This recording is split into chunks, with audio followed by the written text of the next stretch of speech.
Hi everyone, Anthony Fantano here, internet's busiest music nerd. And it's time for a review.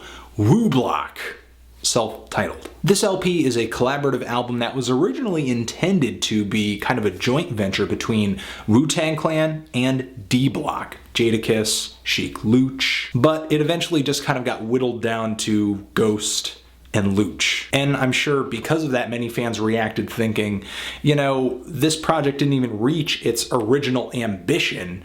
How could it possibly be good? And, you know, even though sonically, sound quality wise, it's kind of like around the level of a mixtape. It is a little rough around the edges, but still, this project kind of ends up being a somewhat gritty, no bullshit hip-hop album. And I'm actually surprised this project turned out this hard.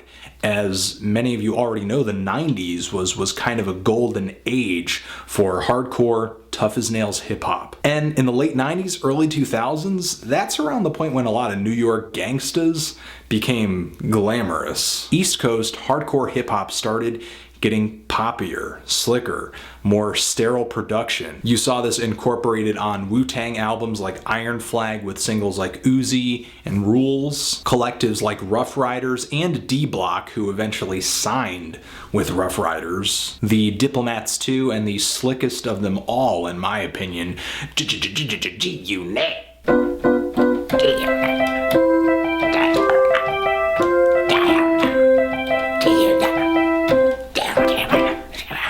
The thing is, in the 2000s, the East Coast was putting out a lot of trashy, poppy, recycled pop rap that was very forgettable. However, through this time, guys like Ghostface did stay relatively hard and awesome with albums like Fish Scale, even though he did kind of give way with Ghostini. However, this breed of pop rap is a trend that D-Block never really let go of with their solo stuff and collective albums too. Styles P and Jadakiss and Sheek have all put out some pretty homely albums. I would actually take 8 Diagrams over albums like No Security any day. I would actually even take Legendary Weapons over those LPs. And if there's actually anything I can compare Wu-Block to, it is Legendary Weapons, because both projects are not really true blue Wu-Tang albums, but more a compilation of Wu-Tang related efforts. Or you can just call it what it really is, and it's basically a hip-hop album spearheaded by Ghost and Sheek, and all these D-Block and Wu-Tang members just happen to kind of come along for the ride. And the features on this LP actually stick pretty strictly to those guidelines.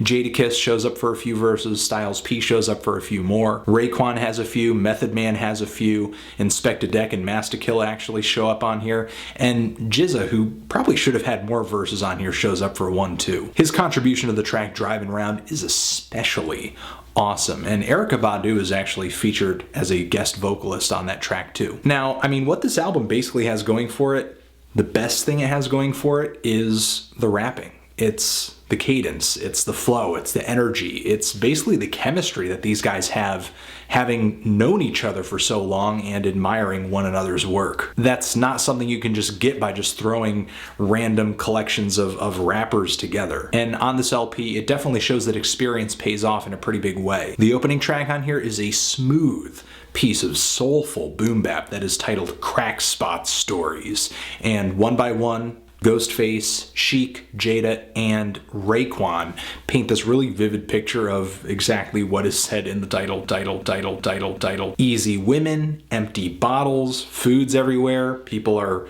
pretty dirty, dressed very badly. There are fiends outside the door. It's a track that is very gritty, very rated R, but it's actually got kind of an element of comedy to it too.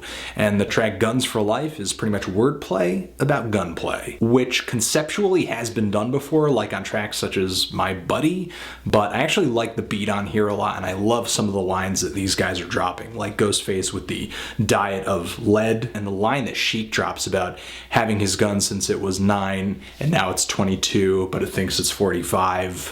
It's funny.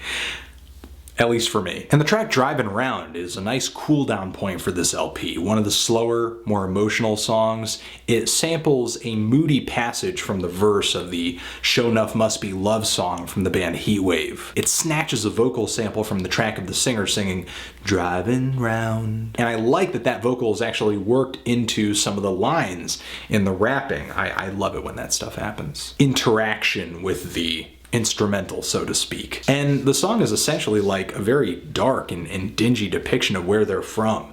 Gunshots, abusive preachers, and GZA just drops this monster verse with this line about what's the key to life, then he drops a line about a car ignition, and then he paints this picture of him driving around and kind of crossing paths with this bass head. He's asking for change, he throws him some dollars, he happens to have an Obama pin on his lapel, and he forecasts that the next 4 years will essentially be the same for him. And the lead single off of this LP, Stick Up Kids, given the title at this point, what do you think it's about? Jadakiss comes off grimy as hell. Ghostface is dropping this funny line on the hook about his grandma praying for his victims. And I love the line Sheek drops about not even needing a gun to stick some people up, that you just smack them. The beat sounds a little dated, but still the track comes off really tough. It's hard as the pavement. But still, that's one of the big issues on this LP overall. The beats sound really, really dated. Like the track Take Notice. The beat sounds at least half my age, stylistically at least, and with the hook on there saying where the hood at and just the melody of the hook, it just sounds like it came from 2002. The track Coming For Your Head has these really kind of tense fluttering strings in the background, and some of them sound synthesized, but they're really quiet behind everything, and it just kind of takes down the personality of the instrumental and makes it feel really muddy, kind of, I guess, inconspicuous. The track All In Together just has these kind of sloppy, ham-handed orchestral hits. You know, again, there are just a lot of tracks on here that feel really kind of bland, kind of vague because of the instrumental, like the second track on here too. Even though lyrically things are going pretty well, Capadonna at the end of that track maybe puts in the hardest amount of effort into his verse than anybody on the entire LP. I mean, he is just rapping his brains out. The track Do It Like Us, the beat on there also sounds really old. The hook sounds kind of poppy as well. It's just not a song that flows all that well for me. And eventually, as I listen more and more and more to this LP, you know, the subject matters get kind of redundant, and the entire LP, admittedly, in the grander scheme of things, is kind of a redundancy. I don't really see anything extremely new about what Wu-Tang and D-Block are saying in a lot of these verses, but still, they're so enthusiastic. They're rapping really well. They're so charismatic. It kind of makes the redundancy not that big of a deal. I still thought this was a pretty effective collaboration that fans will like, even if it does tread a little bit of water. I'm feeling a decent to strong 6 on this thing. If you've given it a listen, what did you think? Love it? Hate it? Why? What should I review next? Thank you for watching. Anthony Fantano, Wu Block, forever.